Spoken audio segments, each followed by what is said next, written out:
നമസ്കാരം. വീഡിയോ കാണുന്നവർ ഒരു ലൈക്കെങ്കിലും ചെയ്യുക. സംസ്ഥാനത്ത് കുരുമുളകിൻ്റെ വില അനുദിനം കുതിച്ചുയരുകയാണ്.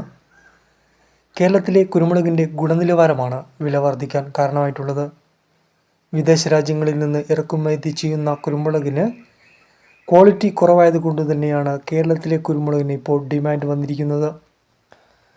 നാടൻ കുരുമുളകിന് 690 രൂപയും ഗാർബിൾഡ് കുരുമുളകിന് 719 രൂപയും അൺഗാർബിൾഡ് കുരുമുളകിന് 699 രൂപയും 500 GLന് 689 രൂപയുമാണ് വില. കൂടാതെ പച്ചക്കുരുമുളകിൻ്റെ വിലയും കൂടിയിട്ടുണ്ട്. പച്ചക്കുരുമുളകിന് 225 രൂപ വരെ ഇപ്പോൾ ലഭിക്കുന്നുണ്ട്. അച്ചാർ കമ്പനിയാണ് പച്ചക്കുരുമുളക് ശേഖരിക്കുന്നത്. തോട്ടത്തിൽ കുരുമുളക് വള്ളികൾ അടർന്നു വീഴുന്നത് മൂലമുള്ള നഷ്ടം ഇത്തരം പച്ചക്കുരുമുളകിൻ്റെ വില വർദ്ധിച്ചത് കർഷകർക്ക് ഏറെ ഗുണകരമായിട്ടുണ്ട്.